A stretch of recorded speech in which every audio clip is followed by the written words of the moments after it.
शाम का समय था। तक्षशिला के बाहर एक घना वटवृक्ष खड़ा था। उसकी छाया में आचार्य चाणक्य और उनका शिष्य चंद्रगुप्त बैठे थे। चारों ओर सन्नाटा था, बस पक्षियों की मधुर आवाज और हवा की सरसराहट सुनाई दे रही थी। चंद्रगुप्त के मन में बेचैनी थी। वह बोला, गुरुदेव, मैं धनवान बनना चाहता हूं, लोगों की तरह सम्मान और वैभव पाना चाहता हूं, पर मुझे समझ नहीं आता, क्या सिर्फ मेहनत से यह संभव है? चाणक्य हल्का मुस्कुराए और बोले, पुत्र, अगर सिर्फ मेहनत से धन मिलता तो सबसे पहले मजदूर अमीर होते, पर क्या वे हैं?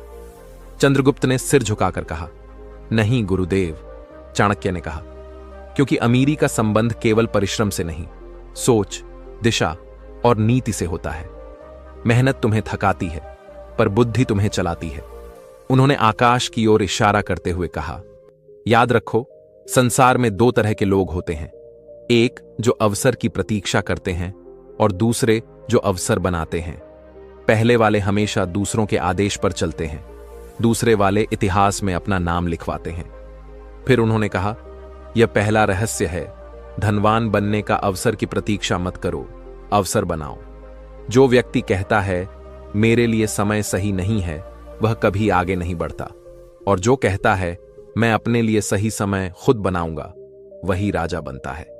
चंद्रगुप्त की आंखों में अब चमक थी। वह बोला, गुरुदेव, अब मैं किसी अवसर का इंतजार नहीं करूंगा, मैं उसे खुद रचूंगा। चाणक्य ने मुस्कुराकर कहा, यही बुद्धिमान का आरंभ है। भाग्य नहीं बदलता, उसे कर्म से मोड़ा जाता है।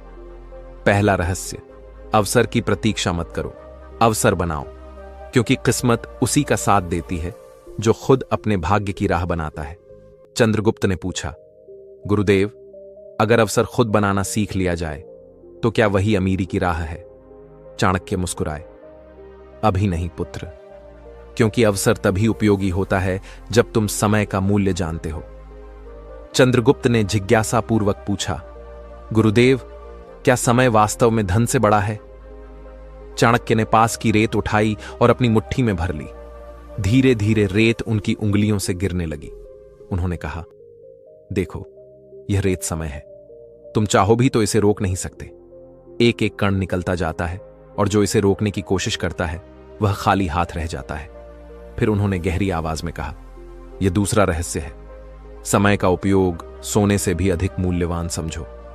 धन खो जाओ तो वापस मिल सकता है, पर समय खो जाओ तो जीवन खो देते हो। अमीर और गरीब के बीच सबसे बड़ा फर्क धन का नहीं, समय के उपयोग का होता है। उन्होंने आगे कहा, जो व्यक्ति अपने समय को नियंत्रित नहीं करता वह कभी धन को नियंत्रित नहीं कर सकता। मूर्ख लोग कहते हैं कल से शुरू करूंगा, पर बुद्धिमान लोग कहते हैं अभी से शुरू करता हूं। चंद्रगुप्त ने कहा, गुरुदेव, तो क्या यही धनवानों का रहस्य है? चाणक्य बोले, हां पुत्र, जो समय को सोना समझता है वह जीवन को खजाना बना लेता है। दूसरा रहस्य, समय का उपयोग सोने से भी अधिक मूल्यवान समझो, क्योंकि जो हर क्षण को सही दिशा में लगाता है वह बिना जादू के भी अमीर बन जाता है। चंद्रगुप्त ने विनम्रता से पूछा, गुरुदेव, आपने कहा था कि अवसर बनाओ और समय का सही उपयोग करो, लेकिन जब किसी के पास धन ही ना हो तो वह शुरुआत कैसे करे? चाणक्य ने हल्की मुस्कान के साथ एक छोटा बीज उठाया और बोले, इस बीज को देखो चंद्रगुप्त, इसमें अभी कोई फल नहीं, कोई पेड़ नहीं, फिर भी इसके भीतर पूरा वन छिपा है। वैसे ही ज्ञान धन का बीज है। उन्होंने गंभीर स्वर में कहा, धन से पहले ज्ञान कमाओ, क्योंकि बिना ज्ञान के धन वैसा है जैसे बिना नींव का महल जो थोड़ी सी आंधी में गिर जाता है। फिर चाणक्य ने एक उदाहरण दिया। एक व्यापारी था जो बिना समझ के धन कमाना चाहता था। उसने दूसरों की नकल की, जहां देखा वहां निवेश किया। थोड़े समय में सब खो दिया। फिर उसने समझा धन नहीं, समझ की कमी ने उसे गरीब बनाया। चाणक्य ने आगे कहा, ज्ञान वह दीपक है जो अंधकार में दिशा दिखाता है। जो व्यक्ति पहले अपने मन को समृद्ध करता है उसी के पास बाद में संसार का धन आता है। चंद्रगुप्त ने सिर झुकाकर कहा, गुरुदेव, अब समझ आया, बिना ज्ञान के धन टिक नहीं सकता। चाणक्य मुस्कुराए, सही कहा पुत्र, जो पहले सीखता है वही आगे कमाता है। तीसरा रहस्य, धन से पहले ज्ञान कमाओ। क्योंकि जब समझ गहरी होती है तो धन खुद चलकर तुम्हारे द्वार आता है। सुबह की पहली किरण वटवृक्ष की शाखाओं से होकर आचार्य चाणक्य और चंद्रगुप्त पर पड़ रही थी। चंद्रगुप्त ने उत्सुकता से पूछा, गुरुदेव, अगर मैं ज्ञान भी पालूं, अवसर भी बना लूं, तो क्या धन अपने आप बढ़ेगा? चाणक्य ने कहा, नहीं पुत्र, धन बढ़ाने से पहले उसे संभालना सीखना पड़ता है। जैसे पानी को बर्तन में रखो तो वह काम आता है, लेकिन बह जाने दो तो कुछ नहीं बचता। उन्होंने मिट्टी पर अपनी उंगली से एक रेखा खींची और बोले, व्यय से पहले बचत सीखो। जो व्यक्ति खर्च से पहले बचत करता है वही भविष्य में समृद्ध होता है। चंद्रगुप्त ने पूछा, गुरुदेव, लेकिन बचत कैसे करूं जब कमाई ही कम हो? चाणक्य बोले, कमाई चाहे एक मुट्ठी हो या एक थैली, उसमें से थोड़ा हिस्सा अपने भविष्य के लिए रखो। बुद्धिमान व्यक्ति पहले बचाता है, फिर खर्च करता है। मूर्ख पहले खर्च करता है, फिर पछताता है। उन्होंने एक किसान का उदाहरण दिया। एक किसान हर साल अपने बीजों में से कुछ हिस्सा बोने के लिए रख लेता था, जबकि उसका पड़ोसी सब खा जाता था। अगले वर्ष जब अकाल पड़ा तो वही किसान जीवित रहा जो बचाकर चलता था। चंद्रगुप्त ने सिर झुकाया, गुरुदेव, अब समझ आया, धन बढ़ाने से पहले उसे रोकना सीखना चाहिए। चाणक्य मुस्कुराए, बिल्कुल पुत्र, बचत वह दीवार है जो भविष्य के तूफानों से रक्षा करती है। चौथा रहस्य, व्यय से पहले बचत सीखो। जो आज रोकता है वही कल सुरक्षित रहता है। चंद्रगुप्त ने कहा, गुरुदेव, अगर कोई मेहनती, बुद्धिमान और बचत करने वाला है तो क्या वह निश्चित रूप से धनवान बन जाएगा? चाणक्य बोले, नहीं पुत्र, अगर वह गलत लोगों के बीच है तो उसका सारा ज्ञान और धन नष्ट हो जाएगा। उन्होंने कहा, गलत संगति से दूर रहो, क्योंकि गरीबी केवल धन की नहीं, गलत संगत की भी देन होती है। फिर उन्होंने एक उदाहरण दिया। एक मोमबत्ती दिए के पास रही तो मंदिर में जलती रही, लेकिन जब वह जले हुए कोयले के पास गई तो राख बन गई। वैसे ही बुरा संग वही करता है जो तुम्हारी पहचान मिटा देता है। चंद्रगुप्त ने पूछा, गुरुदेव, तो सही संगति कैसी होनी चाहिए? चाणक्य बोले, जहां तुम्हें प्रेरणा मिले, जहां तुम्हारे गुण बढ़ें, जहां तुम्हारा मौन भी सम्मान पाए, वही संगति शुभ है। बाकी सब तुम्हें धीरे धीरे भीतर से गरीब कर देती है।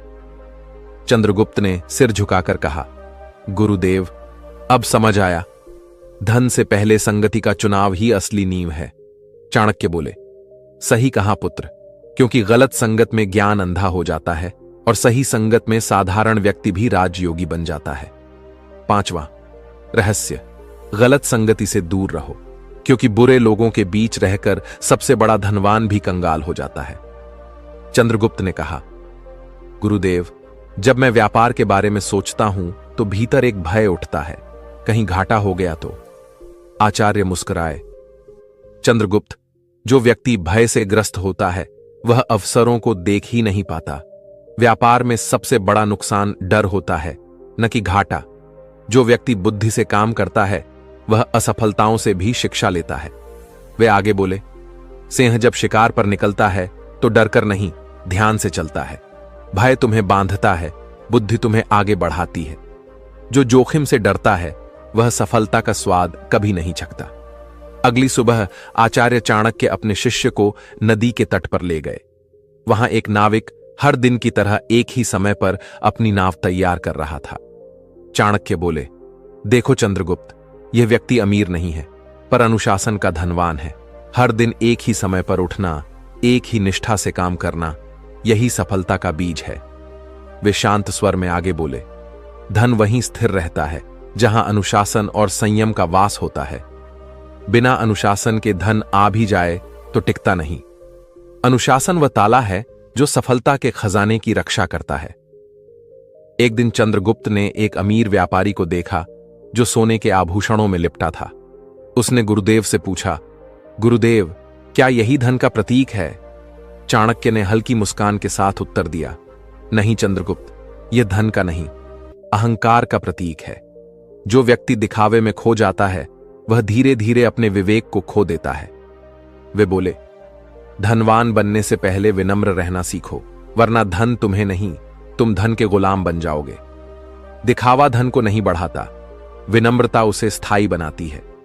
एक सर्द रात थी। गांव में एक वृद्ध महिला ने भूखे बच्चे को अपनी रोटी का हिस्सा दे दिया।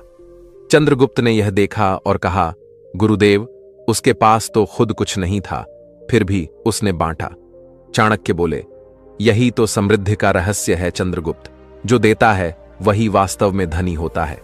दान वह बीज है जो बार बार फल देता है। दान धन को घटाता नहीं, बढ़ाता है। यह ब्रह्मांड का नियम है। अंतिम दिन आचार्य चाणक्य ने कहा, चंद्रगुप्त, जब सब कुछ छिन जाए, धन, सम्मान, अवसर, फिर भी एक चीज को कभी मत खोना, अपना आत्मविश्वास। यही वह दीपक है जो अंधेरे समय में तुम्हें राह दिखाएगा। वे बोले, जिसने अपने आत्मविश्वास को खो दिया, उसने अपनी समृद्धि का द्वार बंद कर दिया। धन किसी से मिल सकता है, पर आत्मविश्वास केवल स्वयं से। उसे कभी मत बेचो।